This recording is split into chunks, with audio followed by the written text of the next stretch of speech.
Hello and welcome back to World 360.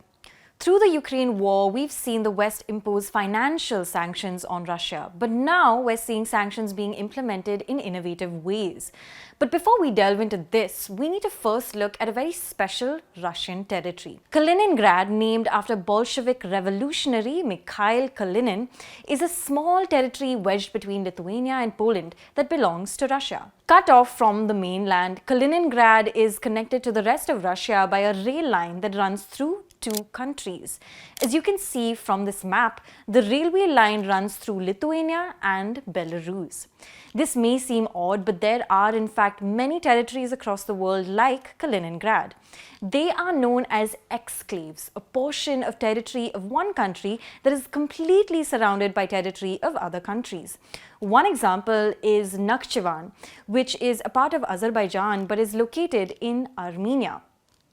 Alaska is also considered an exclave, that is part of the US. If driving, however, you must enter Canada to enter Alaska.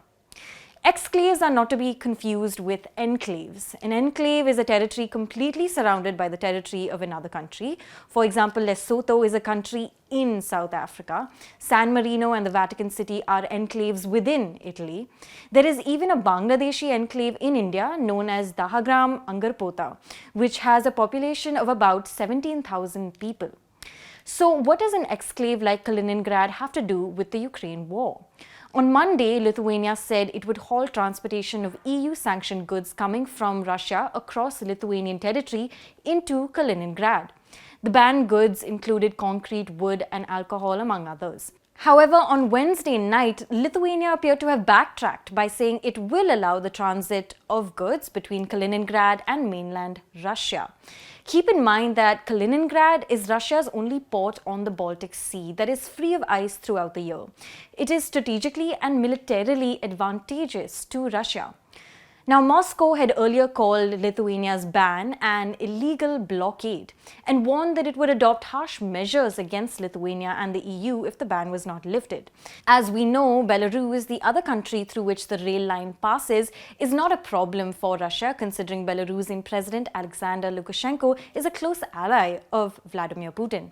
In fact, some reports say that the two discussed a possible response to Lithuania's actions during a phone call recently, but of course now the ban has been lifted. Now, before we conclude, it's worth mentioning Kaliningrad's deep history, which is intertwined in the histories of both Germany and Russia. Until 1945, it was actually known as Königsberg, a German city, or rather an East Prussian territory. After World War II, however, it was given to the Soviet Union. It's important to mention Mikhail Kalinin, the man after whom the territory was named. Now, Kalinin served as the head of the state of the Soviet Union after the rise of Joseph Stalin. He held little real power or influence. He retired in 1946 and died in the same year, after which Kaliningrad was named after him. Kalinin comes from the Russian word kalina or gilda rose, which is an ornamental plant for its flowers and berries. Now, this is very telling because Mikhail Kalinin was basically the ornamental head of Stalin's regime. In crucial inter-Soviet votes, he was a loyal supporter of Stalin and as a result survived the purges of the 1930s, during which Stalin eliminated his political rivals.